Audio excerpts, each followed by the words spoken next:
Historia del siglo XX.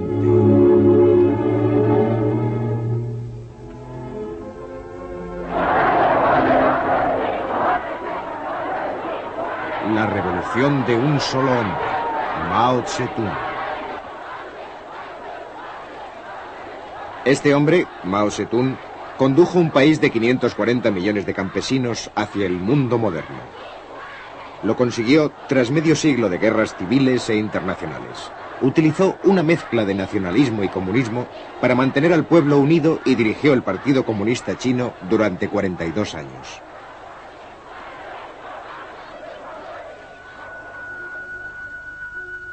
Mao tenía 7 años cuando dio comienzo el siglo XX. Su padre era un campesino propietario de tierras. Mao era un muchacho inteligente y su padre quería que llevara la contabilidad de su hacienda, pero él tenía otros planes. El joven campesino de provincia se mantenía atento mientras el gobierno de la emperatriz viuda se hundía en el caos.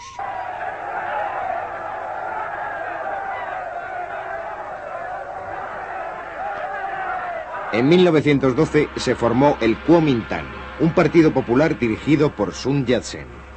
Mao Zedong, primero estudiante, después profesor y posteriormente bibliotecario, estudió historia y política en profundidad. Mao empezó a tomar conciencia de lo mal gobernada que estaba China. La mayoría de sus puertos e industrias estaban en manos de poderes extranjeros. Shanghái, controlado por británicos y franceses, era el mayor de los puertos chinos.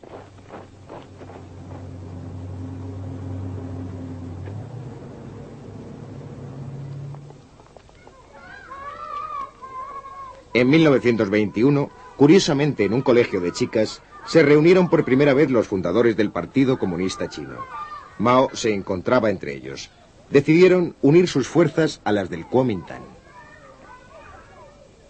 Numerosas partes del país estaban dominadas por los jefes guerreros locales. El ejército del Kuomintang, ahora respaldado por los comunistas, marchó contra ellos. Más tarde, Mao fue a la provincia de Jiangxi para organizar un ejército campesino.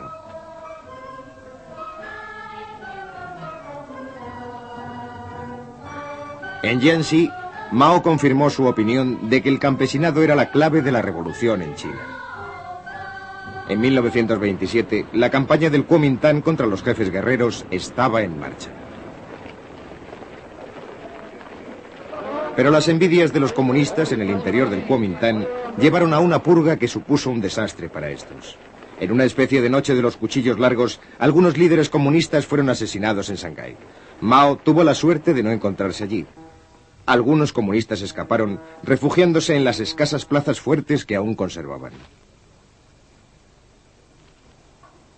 Me gustaría presentarles al presidente del gobierno nacional. El nuevo líder del Kuomintang era Chiang Kai-shek.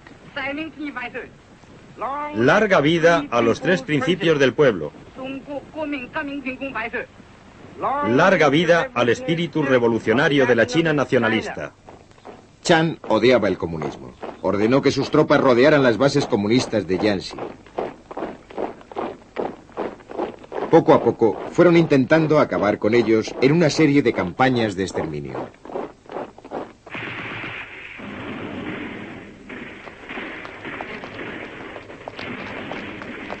En 1934, Mao se dio cuenta de que su ejército rojo debía luchar o morir. Así que unos 100.000 hombres emprendieron la legendaria Larga Marcha, un recorrido de 9.600 kilómetros para el que necesitaron un año.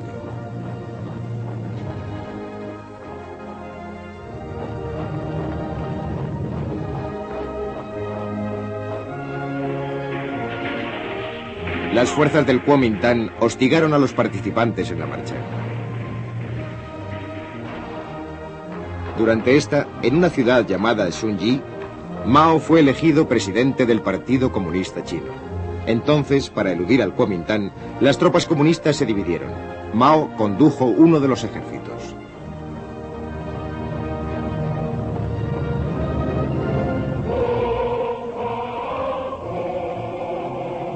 Aunque hubo desacuerdos, los participantes en la marcha acabaron por llegar a los territorios del noroeste que estaban en manos comunistas. Solo 30.000 sobrevivieron. Establecieron una base en los alrededores de la pequeña ciudad de Yenan. Vivían en cuevas hechas en las laderas de las colinas.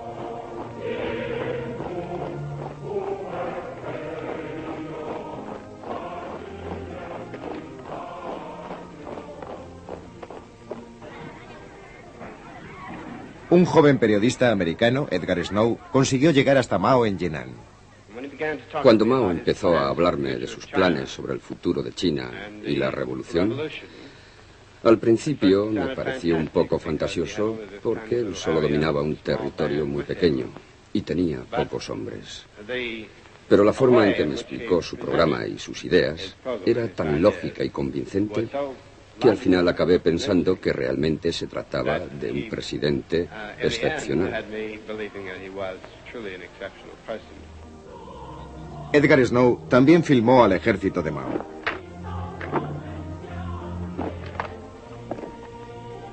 Era el momento de hacer planes y preparativos. Sus soldados fueron entrenados para divulgar un mensaje político, que los campesinos no tenían por qué pasar hambre y ser explotados, que China podía ser gobernada con justicia. Los campesinos nunca habían visto a los soldados portarse así.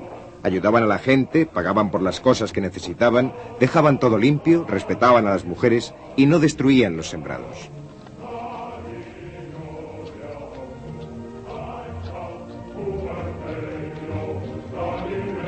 En 1937, Japón empezó una guerra con China. Ahora Chiang Kai-shek y los comunistas se enfrentaban a un enemigo común.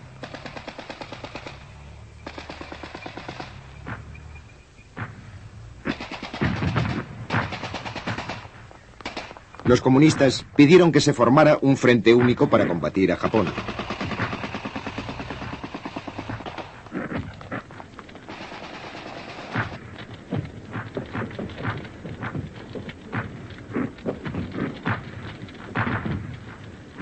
Los americanos y los británicos que apoyaban al Kuomintang pidieron a Chiang Kai-shek que aceptara la capitulación japonesa en 1945. Los americanos intentaron lograr que los comunistas formasen una coalición con el gobierno chino. Pero no se llegó a un acuerdo y estalló la guerra civil.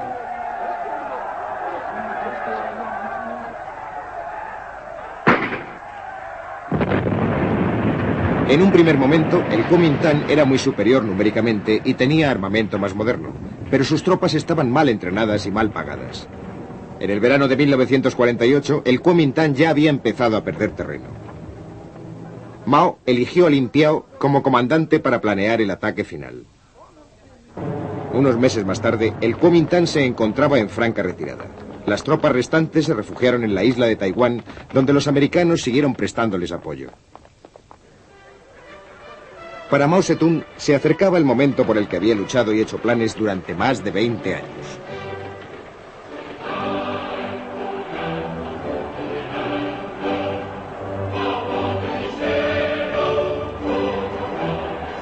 El 1 de octubre de 1949, Mao y sus colaboradores se apostaron en la Puerta de la Paz Celestial de Pekín y Mao proclamó la nueva República Popular China.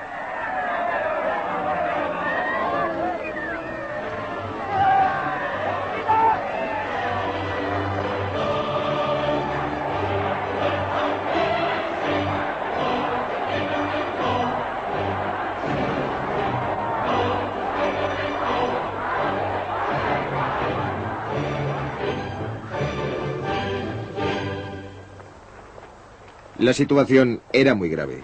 China pasaba hambre y estaba en ruinas. Mao y sus colaboradores empezaron a actuar con energía.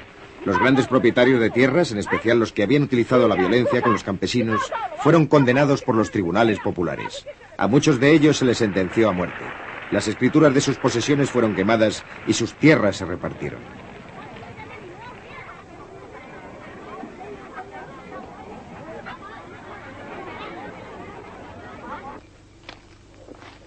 Muchos campesinos recibieron una parcela de terreno por primera vez.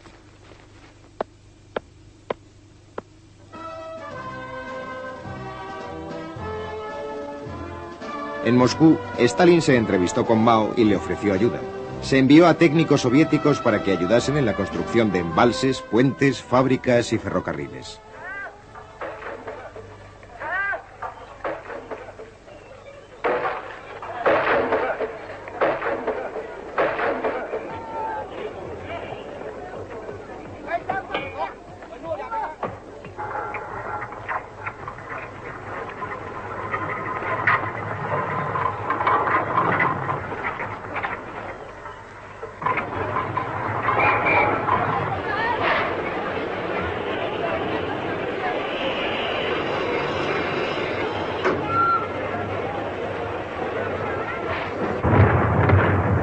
En 1950, la Guerra de Corea llevó a China a un enfrentamiento con las Naciones Unidas. En octubre, las tropas de esta organización condujeron nuevamente a los norcoreanos hasta la frontera china y Mao, a su vez, envió voluntarios a Corea atravesando el río Yalu.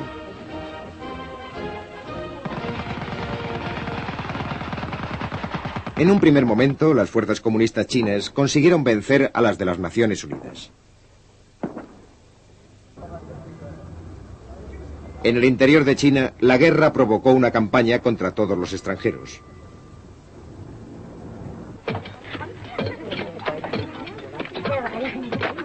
Mao quería estimular a la población para que consiguieran nuevos logros por sus propios medios. A mediados de los años 50 se formaron los colectivos agrícolas. Un colectivo era la unión de las pequeñas propiedades de los campesinos en unidades mayores. Se crearon más escuelas. Los campesinos eran entrenados como soldados a tiempo parcial. Mao tenía confianza en lo que hacía y aceptaba las críticas. En 1957, con el eslogan de que florezcan las 100 flores, pidió a los intelectuales que expresasen su opinión sobre el gobierno. Pero la campaña se le fue de las manos. Mao y el Partido Comunista fueron atacados abiertamente. La campaña de las 100 flores se dio por terminada. En 1958 llegó el gran salto hacia adelante, un enorme esfuerzo para colocar a China al mismo nivel que el industrializado mundo occidental.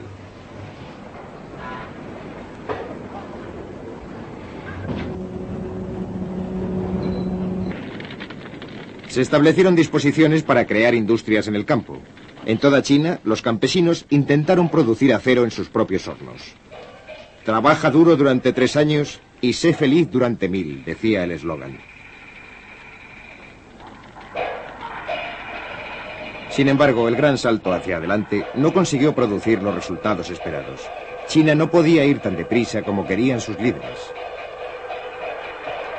Así que, aunque Mao mantuvo su puesto clave como jefe del partido, un burócrata, Liu Shaoxi, se hizo cargo de la presidencia del país. El fracaso del gran salto supuso un retroceso para China y 3 años de condiciones climáticas desfavorables y malas cosechas empeoraron la situación. La gente pasaba hambre. A pesar de las dificultades, el sistema de racionamiento evitó las muertes por inanición.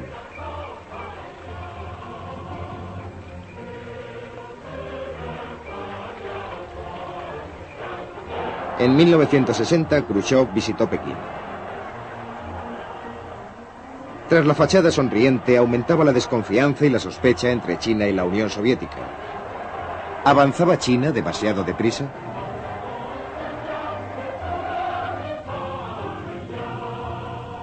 La Unión Soviética rompió la promesa de entregar a los chinos una bomba nuclear.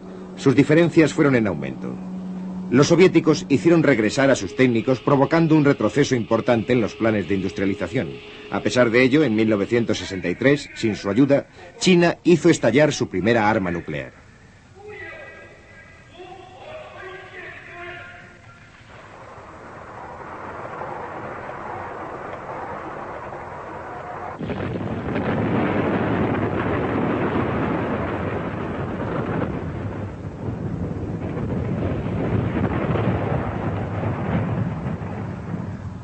El presidente Mao no estaba contento con el creciente poder de la burocracia china. En 1966 trató de acabar con ella, dando comienzo a una revolución cultural por todo el país. En un pequeño libro rojo expuso sus pensamientos sobre cómo se debía vivir y trabajar. Lin Piao, al que entonces se consideraba futuro sucesor de Mao, habló a miles de jóvenes guardias rojos en Pekín. En nombre de la revolución cultural, se decidió acabar con las instituciones. La esposa de Mao, Jiang Qin, aportó sus propias ideas. Ella deseaba una revolución en las artes. Las escuelas y las universidades cerraron sus puertas. Los guardias rojos llevaron a cabo una violenta campaña contra todo lo que recordase el viejo mundo.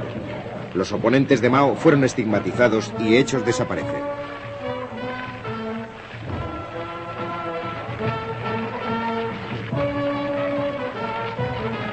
los acontecimientos fueron tomando proporciones excesivas. Solo una cosa podía hacerse: llamar al ejército para que restableciese el orden. Y así, el ejército tomó las fábricas, las comunas, los colegios.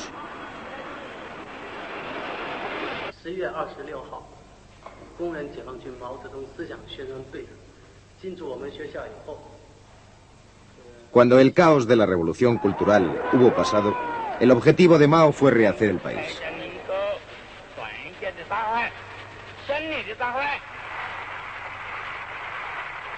Más importante que la revolución en el campo y en las fábricas, iba a ser la revolución operada en el nuevo hombre chino. Mientras tanto, en el norte, soviéticos y chinos se enfrentaron en los territorios fronterizos. Los líderes chinos veían a la Unión Soviética como una amenaza creciente. Los noticiarios expresaban esos temores. Podemos sacrificar nuestras vidas, pero no podemos perder ni una sola pulgada del sagrado territorio de nuestra patria. De esta forma, China empezó a cultivar las relaciones con otros gobiernos. Y en 1972, el presidente norteamericano Richard Nixon viajó a Pekín, acabando así casi 25 años de hostilidad entre China y Estados Unidos. Por fin, la China comunista ocupó en la ONU el lugar que hasta entonces había ocupado el Kuomintang exiliado en Taiwán.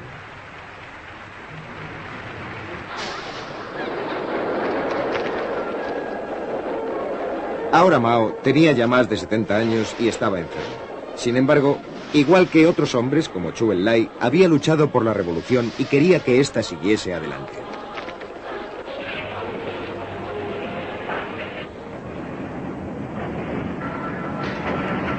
Creía firmemente que la revolución era vital para el proceso de industrialización chino.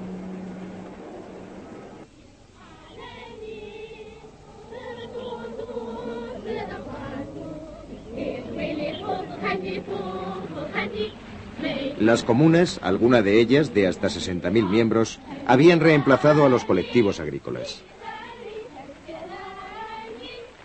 Mao había logrado mejorar el nivel de vida de centenares de millones de chinos.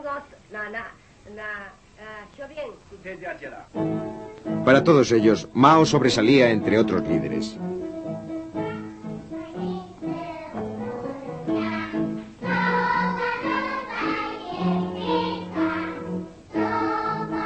Los pensamientos del presidente eran el tema de las canciones infantiles. Sus escritos políticos eran citados para apoyar cualquier reglamento o ley que el gobierno decidiese dictar.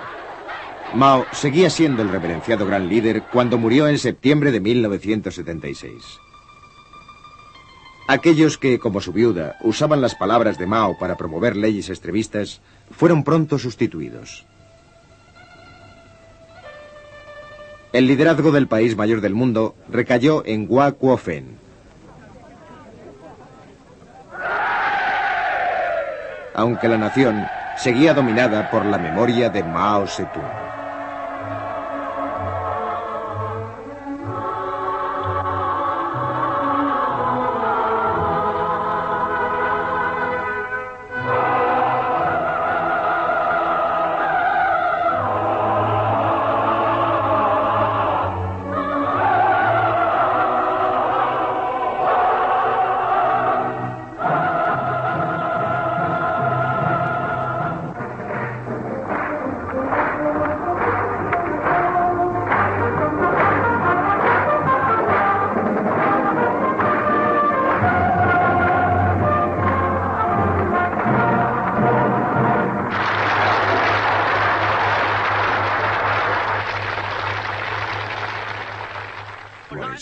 Podemos sacrificar nuestras vidas, pero no podemos perder ni una sola pulgada del sagrado territorio de nuestra patria.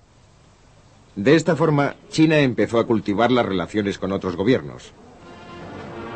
Y en 1972, el presidente norteamericano Richard Nixon viajó a Pekín, acabando así casi 25 años de hostilidad entre China y Estados Unidos. Por fin, la China comunista ocupó en la ONU el lugar que hasta entonces había ocupado el Kuomintang exiliado en Taiwán.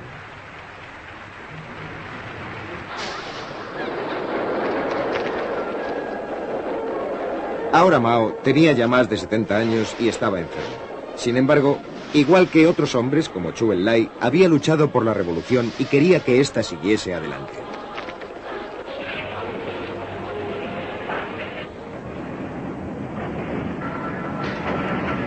creía firmemente que la revolución era vital para el proceso de industrialización chino.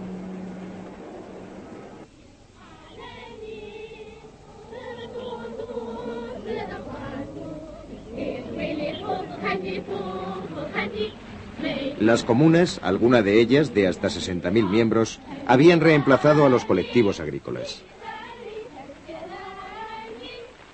Mao había logrado mejorar el nivel de vida de centenares de millones de chinos. Para todos ellos, Mao sobresalía entre otros líderes.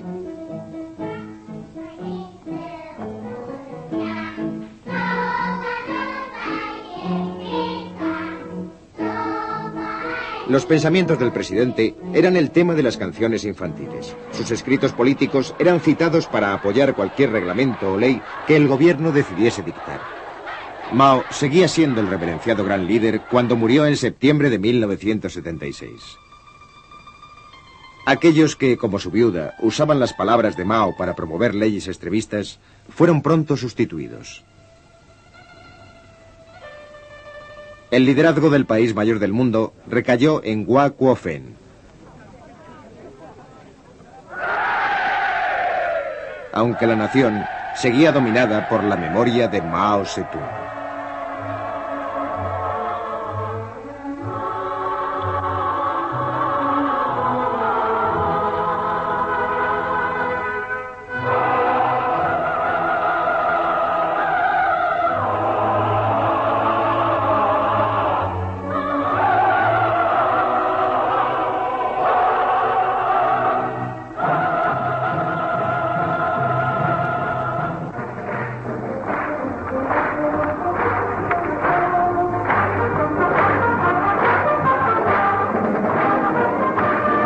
De los campesinos en unidades mayores.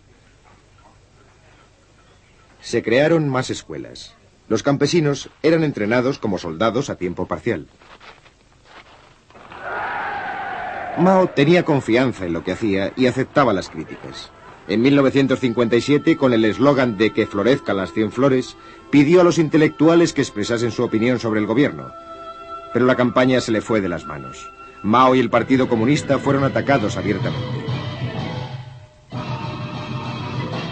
La campaña de las 100 flores se dio por terminada. En 1958 llegó el gran salto hacia adelante, un enorme esfuerzo para colocar a China al mismo nivel que el industrializado mundo occidental.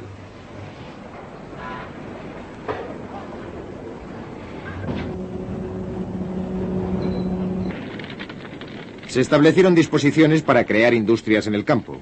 En toda China, los campesinos intentaron producir acero en sus propios hornos. Trabaja duro durante 3 años y sé feliz durante 1000, decía el eslogan. Sin embargo, el gran salto hacia adelante no consiguió producir los resultados esperados. China no podía ir tan deprisa como querían sus líderes.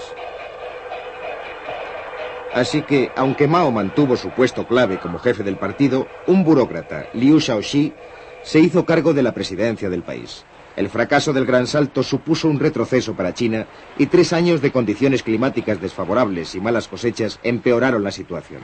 La gente pasaba hambre.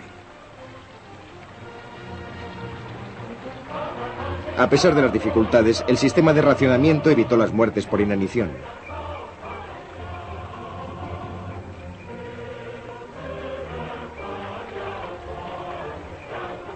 En 1960, Khrushchev visitó Pekín.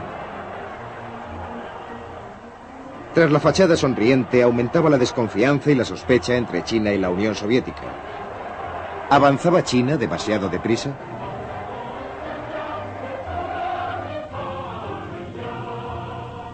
La Unión Soviética rompió la promesa de entregar a los chinos una bomba nuclear. Sus diferencias fueron en aumento. Los soviéticos hicieron regresar a sus técnicos, provocando un retroceso importante en los planes de industrialización. A pesar de ello, en 1963, sin su ayuda, China hizo estallar su primera arma nuclear.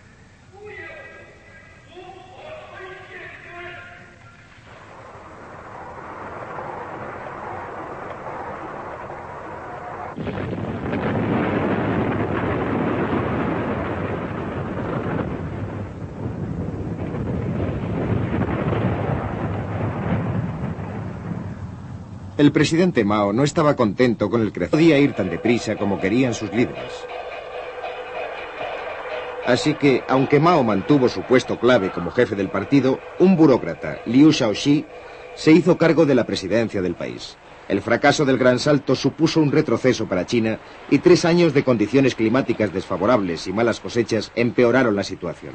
La gente pasaba hambre. A pesar de las dificultades, el sistema de racionamiento evitó las muertes por inanición.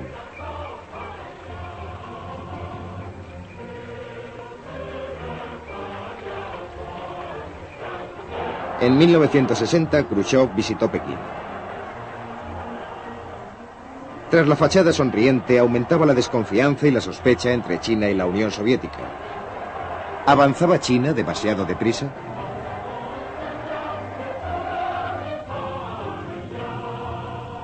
La Unión Soviética rompió la promesa de entregar a los chinos una bomba nuclear. Sus diferencias fueron en aumento.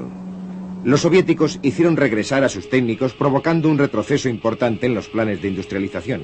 A pesar de ello, en 1963, sin su ayuda, China hizo estallar su primera arma nuclear.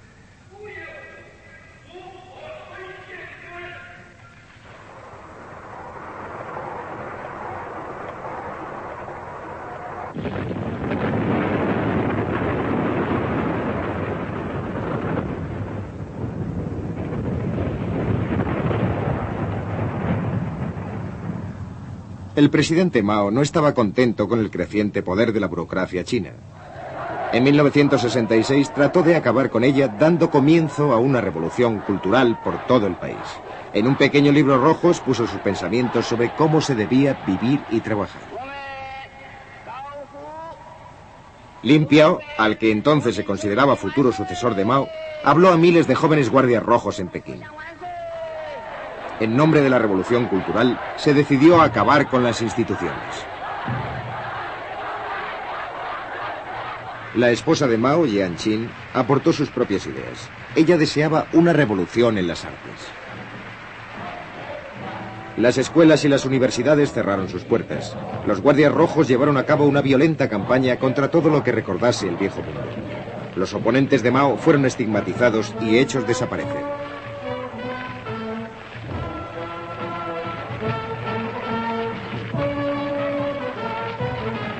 Los acontecimientos fueron tomando proporciones excesivas.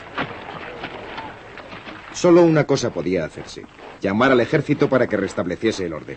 Y así, el ejército tomó las fábricas, las comunas, los colegios.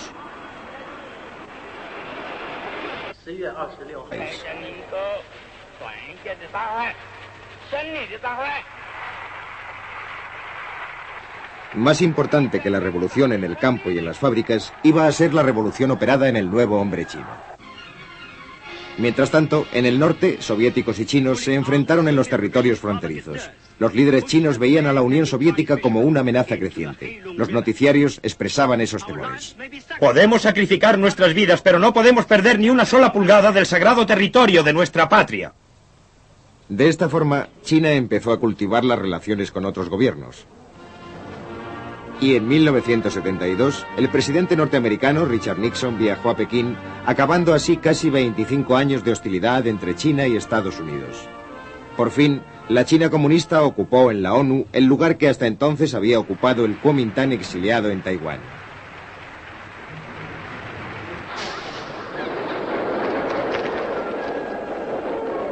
Ahora Mao tenía ya más de 70 años y estaba enfermo. Sin embargo, igual que otros hombres como Zhou Enlai, había luchado por la revolución y quería que ésta siguiese adelante.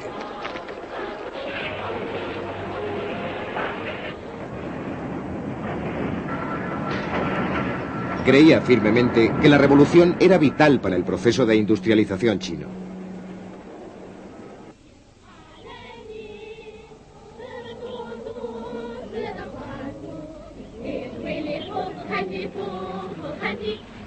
Las comunas, alguna de ellas de hasta 60.000 miembros, habían reemplazado a los colectivos agrícolas. Mao había logrado mejorar el nivel de vida de centenares de millones de chinos. Para todos ellos, Mao sobresalía entre otros líderes.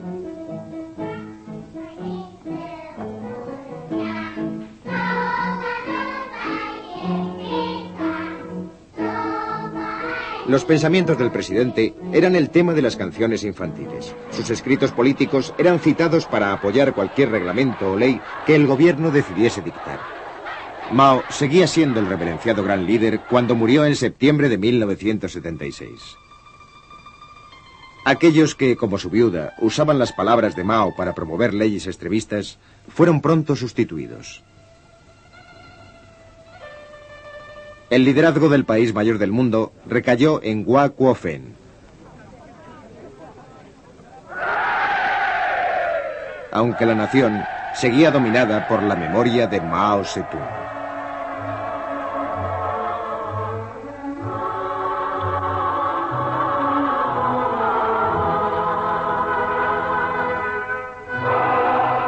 Empezó a hablarme de sus planes sobre el futuro de China y la revolución.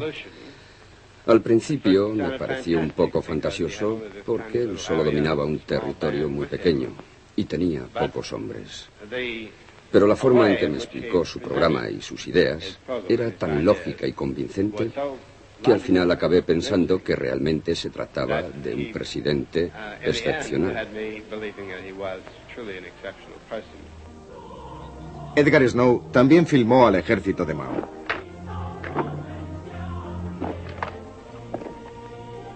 Era el momento de hacer planes y preparativos. Sus soldados fueron entrenados para divulgar un mensaje político, que los campesinos no tenían por qué pasar hambre y ser explotados, que China podía ser gobernada con justicia. Los campesinos nunca habían visto a los soldados portarse así. Ayudaban a la gente, pagaban por las cosas que necesitaban, dejaban todo limpio, respetaban a las mujeres y no destruían los sembrados.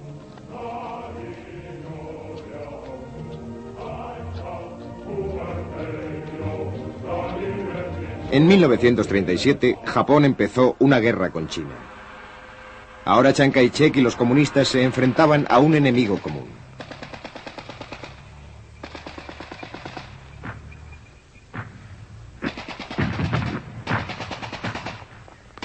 Los comunistas pidieron que se formara un frente único para combatir a Japón.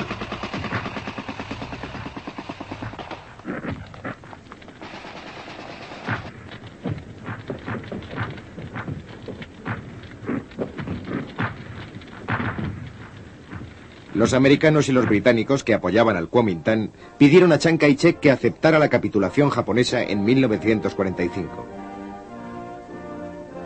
Los americanos intentaron lograr que los comunistas formasen una coalición con el gobierno chino. Pero no se llegó a un acuerdo y estalló la guerra civil.